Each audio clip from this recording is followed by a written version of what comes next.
Secrétaire général Nations Unies Antonio Guterres fait une visite docteur samedi dans Port-au-Prince côté le continuer mandé Conseil sécurité ya autorisé pour une grosse force internationale déployée en Haïti pour aider combattre gang yo à rétablir sécurité. C'est une question solidarité à justice morale toujours selon diplomate Potigeya qui profitait applaudir des matchs dialogue politique Jamaïque là même gens avec projet formation yon l'autre gouvernement et puis élargissement HCT ya. Antonio Guterres qui mandait une autre fois encore jugement assassin Jovenel Moïsio. T'es dans micro Mackenson Paul.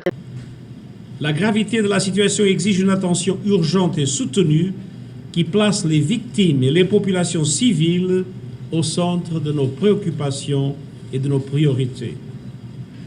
Nous avons besoin d'approches nouvelles et intégrées alliant enjeux sécuritaires et politiques, état de droit, questions humanitaires et de développement. Il ne peut y avoir de sécurité durable sans un rétablissement des institutions démocratiques. Et il est impossible de parvenir à des solutions politiques pérennes et pleinement représentatives sans une amélioration drastique de la situation sécuritaire. Mesdames et messieurs, chaque jour compte. Si nous n'agissons pas maintenant, l'instabilité et la violence auront un impact durable sur des générations d'Haïtiens. Je réitère mon appel envers tous les partenaires pour renforcer le soutien à la police nationale, qu'il ce soit en matière de financement, de formation ou d'équipement. Je remercie les bailleurs qui ont déjà pris des engagements en faveur du programme conjoint d'appui à la police nationale haïtienne, également connu sous le nom de panier de financement. Mais nous avons besoin de beaucoup plus pour restaurer l'autorité de l'État. Je continue d'exhorter le Conseil de sécurité à autoriser le déploiement immédiat d'une force de sécurité internationale robuste qui viendrait assister la police nationale d'Haïti dans la lutte contre les gangs. Et j'appelle à la communauté internationale pour être prête à donner suivi à cette décision du Conseil de sécurité que je désire.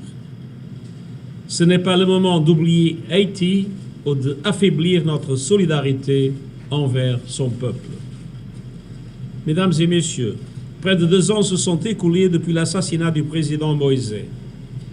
Les auteurs de ce crime odieux doivent être traduits en justice. Et Haïti doit revenir à l'ordre démocratique dès que possible.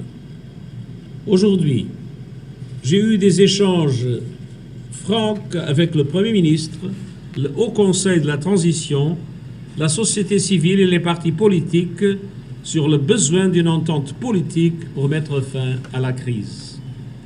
J'appelle tous les acteurs à créer les conditions nécessaires au rétablissement des institutions démocratiques.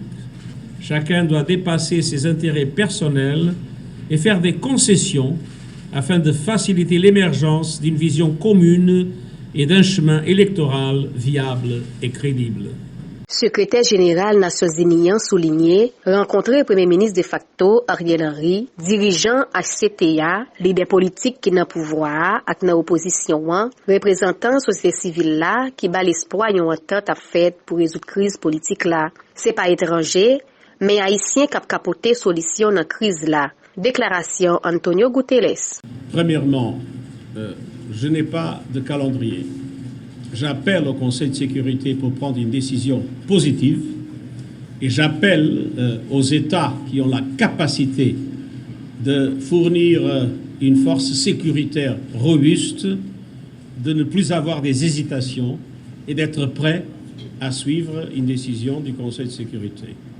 Mais pour le moment, ce n'est pas encore possible de prévoir quand est-ce que ces 2 conditions seront remplies. La deuxième question. Est-ce que les acteurs politiques se sont engagés dans Je dois vous dire que j'ai eu des réunions très intéressantes et à mon avis très constructives avec le Premier ministre, avec le Haut Conseil de la Transition, avec les partis politiques et proches du gouvernement et de l'opposition et avec la société civile.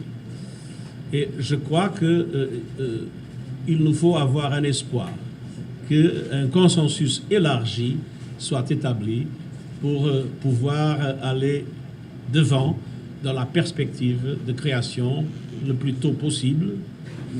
Naturellement que ça exige aussi une intervention sécuritaire essentielle, mais pour qu'on puisse arriver le plus tôt possible à une normalisation de la vie démocratique de Haïti. Et finalement, je vous ai dit, quand j'ai commencé mon intervention, que j'étais ici en toute humilité. Je crois que les Nations Unies ont fait des choses positives en Haïti. Je crois que les Nations Unies ont aussi commis des erreurs et ont contribué d'une façon négative dans certains domaines. C'est en toute humilité que je suis là pour exprimer au peuple haïtien toute ma solidarité et tout mon engagement. Premièrement, cette visite a plusieurs objectifs. Et un des objectifs est faire un appel fort à la communauté internationale. Un appel fort du point de vue de la sécurité et un appel fort du point de vue de l'aide humanitaire. Comme je vous ai dit, nous avons un plan humanitaire qui n'est financé qu'à 23%. Je crois qu'il faut mettre l'Haïti sur la carte de la vie politique internationale et mettre le drame du peuple haïtien comme première priorité de la communauté internationale. Et c'est une des raisons de cette visite. Deuxièmement, cette visite a aussi comme objectif aider à créer des conditions pour que la communauté internationale puisse finalement décider des mesures qui permettent au gouvernement haïtien non seulement de renforcer sa police, mais d'avoir le soutien d'une force sécuritaire internationale capable de démanteler les gangs comme la population désire. Et finalement, c'est aussi un objectif de cette visite de me rencontrer avec les acteurs politiques et sociaux de Haïti.